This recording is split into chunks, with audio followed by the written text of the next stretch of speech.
करते हुए सभी लोग उनका आदर करते हुए आप ताली मारते हुए उनका आदर करते हुए नाम में आपको वास्ते में आगे आने के लिए आप विनती करते हैं।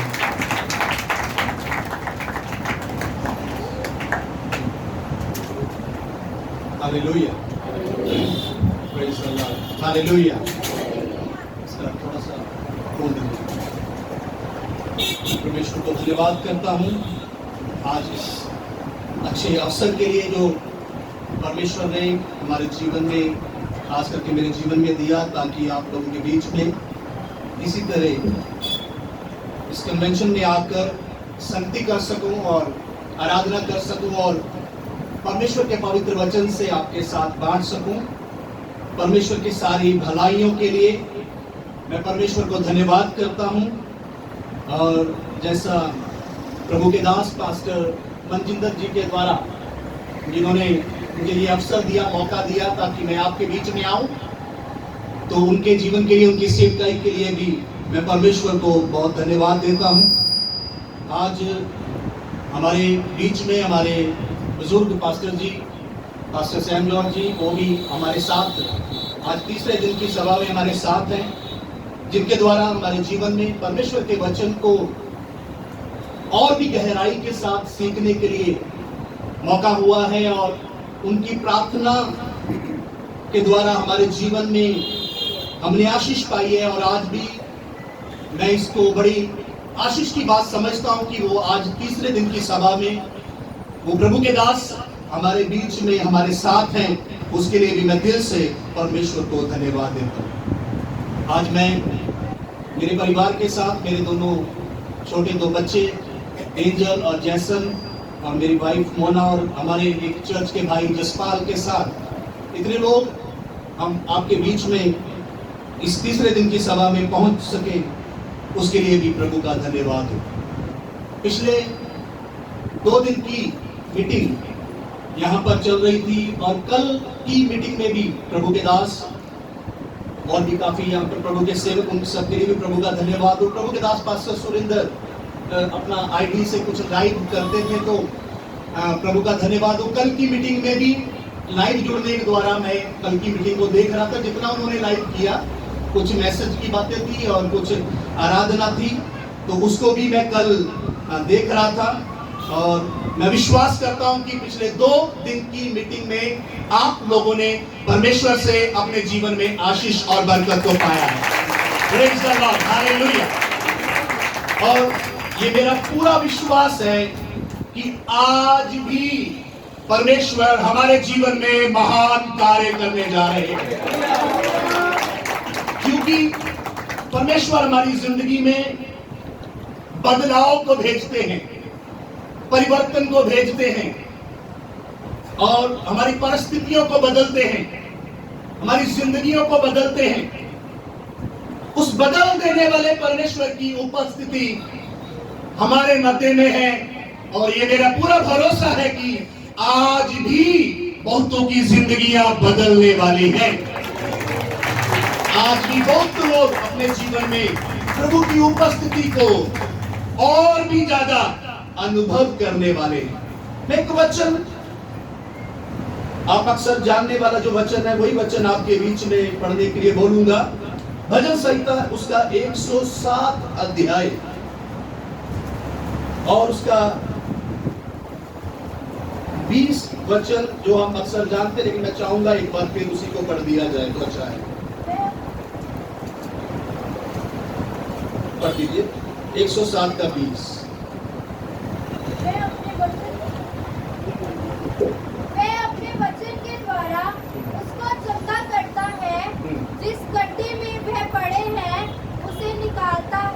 देखिए यहाँ पर ऐसे लिखा, भजन संहिता 107 अध्याय 20 वचन में यहाँ पर लिखा, वह अपने वचन के द्वारा उनको चंगा करता और जिस गड्ढे में वह पड़े हैं उससे निकालता है।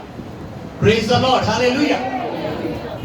तो यहां पर साफ लिखा, वह अपने वचन के द्वारा उनको चंगा करता है और जिस गड्ढे में पड़े हैं उससे बाहर निकालता है। लगातार 2 दिन यहाँ इस पुलपिट से प्रभु के दासों के द्वारा आपने वचन को सुना है, और आज भी आप वचन सुनने के लिए बड़े आदर भाव से प्रभु की उपस्थिति में बैठे हुए हैं। पिछले 2 दिन भी यहां से आपने परमेश्वर के वचन को सुना है। तो ये जो परमेश्वर का वचन है, ये हमें चंगा करता है। ये जो परमेश्वर का वचन हम सुनते हैं, ये हमारी जिंदगी में चंगाई का काम करता है, और जिस गड्ढे में पड़े हो उस गड्ढे से बाहर निकालता है। प्रियो, हम मनुष्य हैं, हमारी जिंदगी में अलग अलग प्रॉब्लम्स, अलग अलग उतराव चढ़ाव, अलग अलग परेशानियां हो सकती। किसी के जिंदगी में किसी एक तरह कोई एक परेशानी है, किसी और की जिंदगी में सेम प्रॉब्लम नहीं है, कोई और प्रॉब्लम है। किसी की जिंदगी में कुछ और प्रॉब्लम है, कोई नशे की बात है, कोई कर्जे की बात है, कोई बीमारी की बात है, कोई लड़ाई झगड़े की बात है, कोई तनाव में है, कोई डिप्रेशन में है। अलग अलग हालात में इस संसार में रहते हुए हमारे पारिवारिक जिंदगी के अंदर, हमारी व्यक्तिगत लाइफ के अंदर, हमारे आर्थिक मामलों के अंदर, तमाम बातों में हम बहुत कुछ फेस करते हैं। लेकिन प्रभु का धन्यवाद हो, परमेश्वर के वचन में लिखा, वो अपने वचन के द्वारा हमें चंगा करता है, और जिस गड्ढे में हम पड़े हो उसमें से हमें बाहर निकालता है। ये प्रभु का वचन सामर्थ्य है हमारे तमाम परिस्थितियों को बदल डालने के लिए। ये परमेश्वर का वचन सामर्थ्य है हमारी जिंदगी में एक बदलाव को भेजने के लिए, हमारा परिवार का हालत को बदलने के लिए। ये परमेश्वर का वचन सामर्थ्य है हमारा नगर की हालत बदलने के लिए। ये परमेश्वर का वचन सामर्थ्य है। हालेलुया। हम बाइबल में देखते हैं, जो लोग यीशु मसीह के संपर्क में आए वो बदल गए। जो लोग यीशु मसीह के संपर्क में आए वो लोग बदल गए। और उसी प्रभु यीशु मसीह ने कहा, जहां मेरे नाम से 2 या 3 लोग इकट्ठा होंगे, मैं उस जगह पर हाजिर रहूंगा। वो यीशु मसीह हमारे मध्य में है, तो ये तो पक्की बात है, एक बदलाव करने वाली सामर्थ्य यहाँ पर कार्य कर रही है। बदलने वाला अभिषेक, बदलने वाली सामर्थ्य इस पंडाल के बीच में, इस नगर के बीच में, ये साउंड स्पीकर लगाकर जिसके कान में भी ये आवाज पहुंच पा रही होगी, प्रभु का शुक्र हो, यहाँ पर एक बदलने वाला सामर्थ्य है। यीशु मसीह जीवनों को बदल देते हैं। यीशु मसीह हालातों को बदल देते हैं। Praise the Lord, hallelujah, hallelujah. मैं एक घटना बताकर वचन में आगे बढ़ूंगा, क्योंकि हम कुछ कहानी के रूप में या कुछ दृष्टांत के रूप में कुछ बातों को सुनना, उसके द्वारा वचन को समझना, ये हमारे लिए और भी आशीष की बात है। एक बात, एक फौजी ने अपनी बुजुर्ग माता जी को एक खत लिखा। एक फौजी ने, जो फौज में था, बुजुर्ग माता गांव में रहती थी, और एक खत लिखा, और बुजुर्ग माता को पढ़ना नहीं आता है, तो वो बुजुर्ग माता ने किसी को खत पढ़ने के लिए बोल दिया, और खत पढ़ने वाले ने कुछ इस तरह खत पढ़ दिया। उन्होंने बोला, ऐसा लिखा है, माता जी को प्रणाम, फौजी के बच्चे पार हो गए। पढ़ने वाले ने कैसे पढ़ दिया, माता जी आपको प्रणाम, जो मेरे बच्चे, वो फौजी के बच्चे क्या हो गए, पार हो गए। ये बात सुनकर वो बुजुर्ग माता बड़ा रोना शुरू हो गई, बड़ा रोना। और जो कोई आ रहा वो भी बोल रहा, ओ फौजी के बच्चे कैसे मर गए, पार हो गए हैं, मर गए हैं, ये क्या हो गया फौजी के जिंदगी में। क्या हादसा हो गया, कैसे हो गया। बहुत मातम, रोना धोना शुरू हो गया। कुल मिला के धीरे धीरे पूरे गांव का माहौल बड़ा शोक से भर गया। सबका मूड अपसेट हो गया, सब लोग दुखित हो गए, परेशान हो गए सभी लोग। और इतने में जब सब लोग रो ही जा रहे, पूरा गांव इकट्ठा हुआ रो ही जा रहे, इतने में एक पढ़ा लिखा व्यक्ति भी उधर से कहीं गुजर रहा। वो बोला इधर क्या हो गया। उन्होंने पूछा क्या हो गया। उन्होंने किसी ने बताया ऐसे कोई बताया, ऐसे उसको पढ़कर ये सारे इस तरह रो रहे। उन्होंने बोला कौन सा खाता दिखाओ तो। और वो पढ़ा लिखा व्यक्ति भी ऐसे उसको खत को पढ़ा तो उसने पढ़ा लिखा, माता जी आपको प्रणाम, फौजी के बच्चे पास हो गए। उस पढ़े लिखे व्यक्ति बोले यहाँ तो लिखा है बच्चे क्या हो गए पास। फौजी उस पढ़े लिखे जो व्यक्ति उसने बोला ओ चुप कर जाओ, रोना धोना बंद करो, रोने वाली कोई बात नहीं, कुछ नहीं हुआ फौजी के बच्चों को। वो तो ठीक है, रोने की बात नहीं, खुशी की बात है। फौजी के बच्चे तो क्या हो गए हैं, पास हो गए हैं। हालेलुया। उसी समय क्या हो गया, जो सारा गांव रोने के पीछे लगा हुआ था, अपसेट हुआ था, रो रहे थे। अभी थोड़े समय में वहां पर जब सही तरीके से किसी ने उसको खत को पढ़ा है, वहां पर एकदम वातावरण ही बदल गया, माहौल ही बदल गया। सब लोग बड़े आनंदित हो गए। Praise the Lord, hallelujah. वहां का रोना धोना खत्म होकर सब लोगों की जिंदगी में लोग आनंद और खुशी से भर गए। प्रियो, यही होता है जब हम परमेश्वर के वचन को सुनते हैं। ये परमेश्वर का वचन के बारे में लिखा, परमेश्वर अपने वचन को भेजकर हमें चंगा करता है और जिस गड्ढे में पड़े हो उसमें से बाहर निकालता है। और मैं तीसरी बात इसके साथ अगर ऐड करके बोलूं, ये परमेश्वर का वचन हमारा रोना धोना खत्म करके हमें आनंद और खुशी के साथ भरपूर करता है। हमारी जिंदगी में से निराशाओं को निकाल हमें आशा के साथ, निर्बलता को निकालकर बड़े ताकत के साथ हमें यह वचन भर डालता। Praise the Lord, hallelujah. ऐसी घटना बाइबल में भी तो हुई। वहां पर भी बाइबल में भी देखे तो वहां पर भी एक समय एक भीड़, रोने वाली भीड़ जा रही थी, रोने वाली भीड़, रोते रोते सब लोग जा रहे। एक रोने वाली भीड़ को हम बाइबल में भी देखते हैं।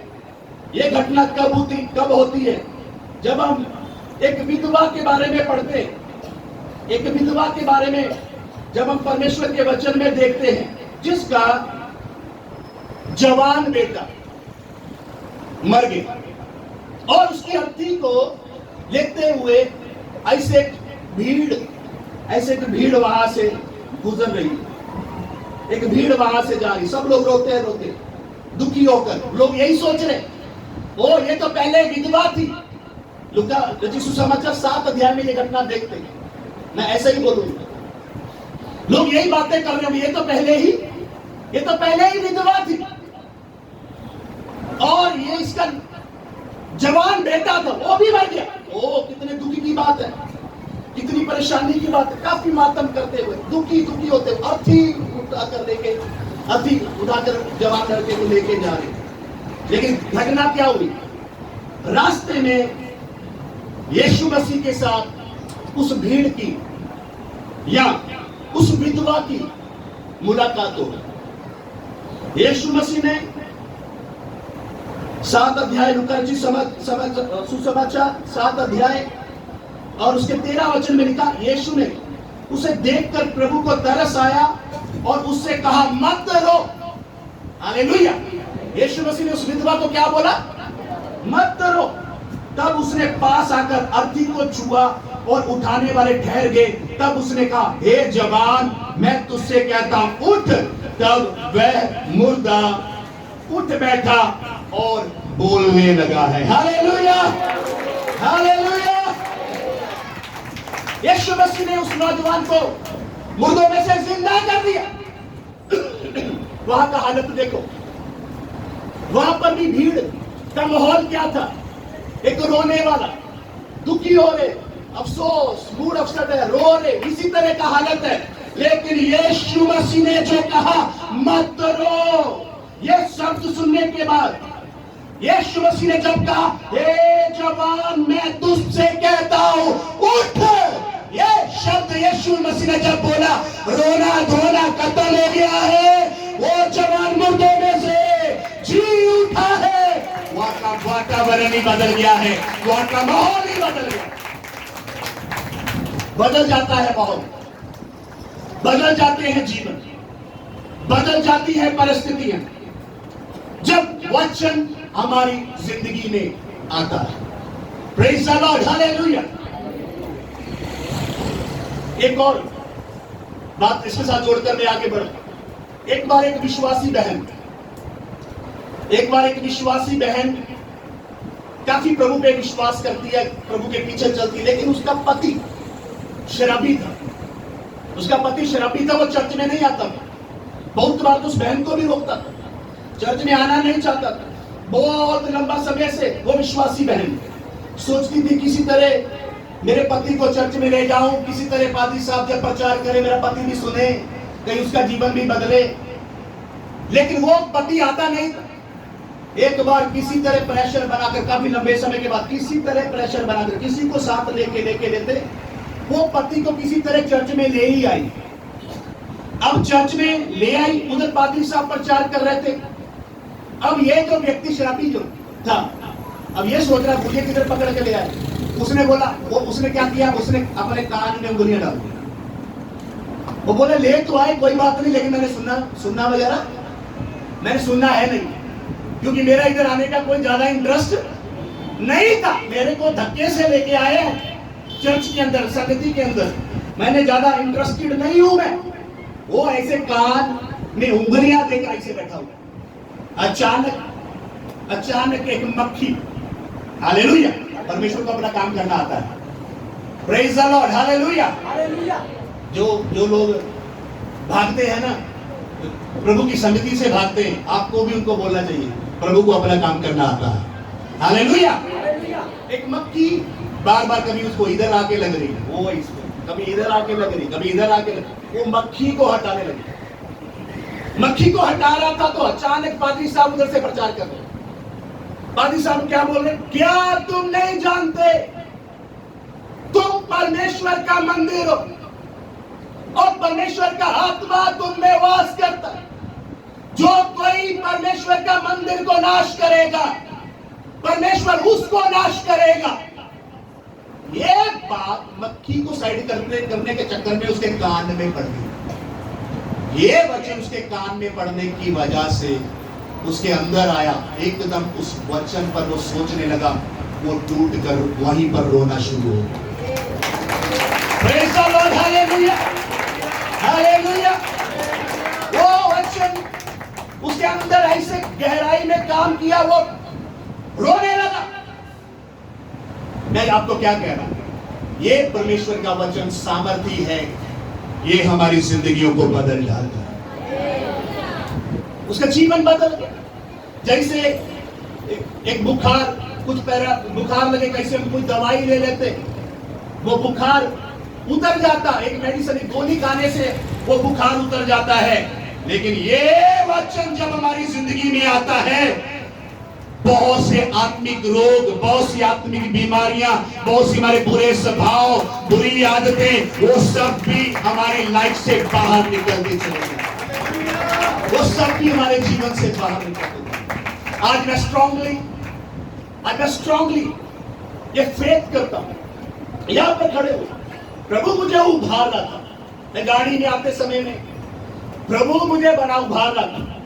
मुझे ऐसे लग रहा था एक ही बात करके बोलता रहूंगा, एक ही बात करके बोलता रहूंगा। ऐसे कुछ अंदर से इसी तरह प्रभु मेरे साथ बात कर रहा था। यही बात बोलने के लिए प्रभु कह रहा था वचन की सामर्थ के द्वारा जीवन बदलेंगे। हालेलुया। वचन की सामर्थ के द्वारा जीवन बदलेंगे। कुछ एक और घटना बाइबल में से मैं आपके ध्यान में लेकर आना चाहता हूं, क्योंकि हमने सुना प्रभु अपने वचन के द्वारा चंगा करता है। एक 38 साल के रोगी के बारे में भी हम प्रभु के वचन में देखते हैं। 38 साल से बीमार था, 38 साल से बीमार था। और वहां पर जो घटना है, उस घटना के बारे में यूहन्ना की सुसमाचार 5 अध्याय में जब हम देखते हैं, बाइबल में, पवित्र बाइबल में यूहन्ना की सुसमाचार 5 अध्याय में इसी तरह लिखा है। मैं पढ़ता हूं, वहां पर लिखा, इन बातों के पश्चात यहूदियों का एक पर्व हुआ। यीशु यरूशलेम को गए। यरूशलेम में भेड़ फाटक के पास एक कुंड है जो इब्रानी भाषा में बेतसदा कहलाता है। उसके 5 औसारे हैं। इनमें बहुत से बीमार, अंधे, लंगड़े और सूखे अंग वाले पानी के हिलने की आशा में पड़े रहते थे, क्योंकि नियुक्त समय पर परमेश्वर के स्वर्गदूत कुंड में उतरकर पानी को हिलाया करते थे। पानी हिलते ही जो कोई पहले वहां उतरता वह चंगा हो जाता था, चाहे उसकी कोई भी बीमारी क्यों ना हो।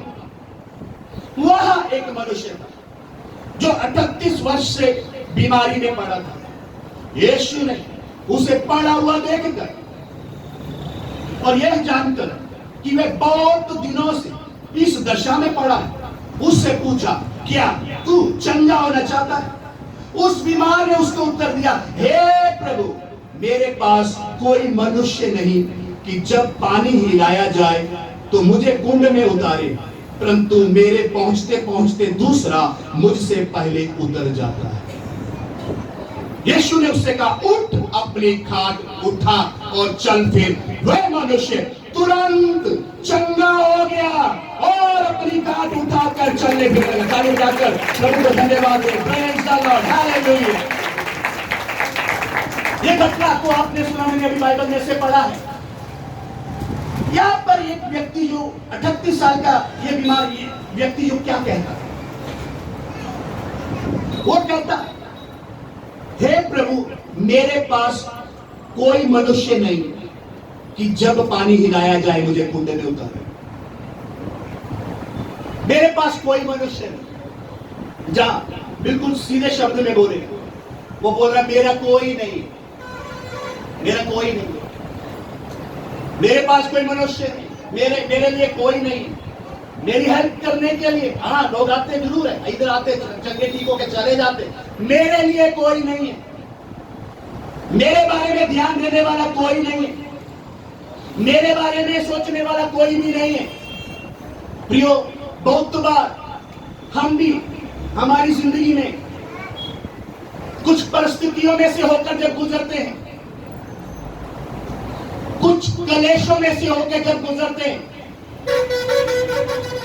कुछ रोगों में से, ऐसी परिस्थितियों में से होकर गुजरते, बहुत बार ऐसे फील करते, मेरा कोई नहीं है, मेरे बारे में किसी को ध्यान नहीं है, मेरे बारे में किसी को फिक्र नहीं है, मुझे कोई समझता नहीं है।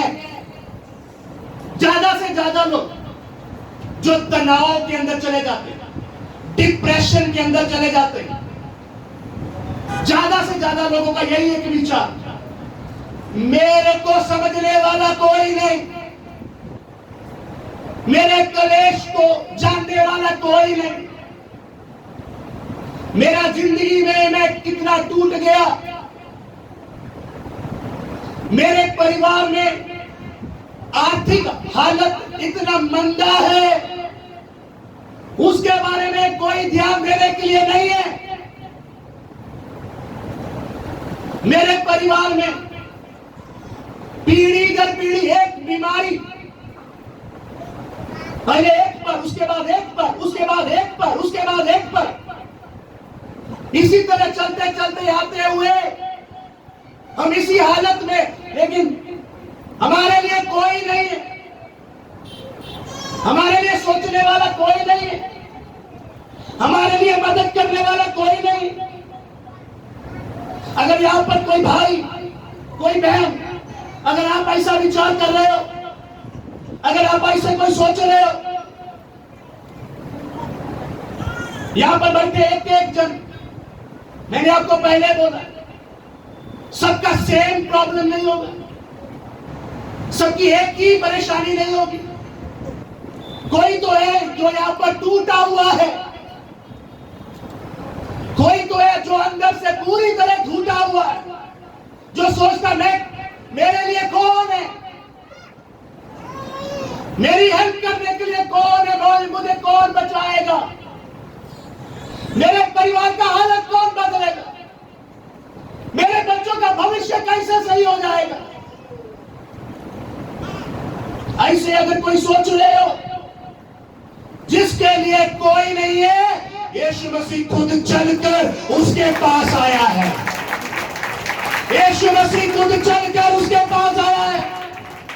मेरे भाई, मेरी बहन, यीशु आपसे बात कर रहे हैं।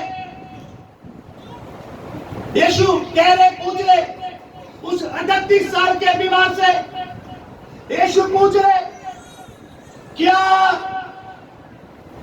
तू चंगा होना चाहता है? यीशु पूछ रहे, क्या तू चंगा होना चाहता है?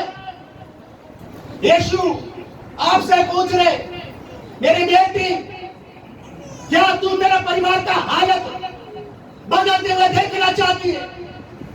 मेरे बेटे, क्या तू अपना जिंदगी का हालत बदलते हुए देखना चाहता है? यीशु ने पूछा, क्या तू चंगा होना चाहता है? हालेलुया। यीशु ने कहा,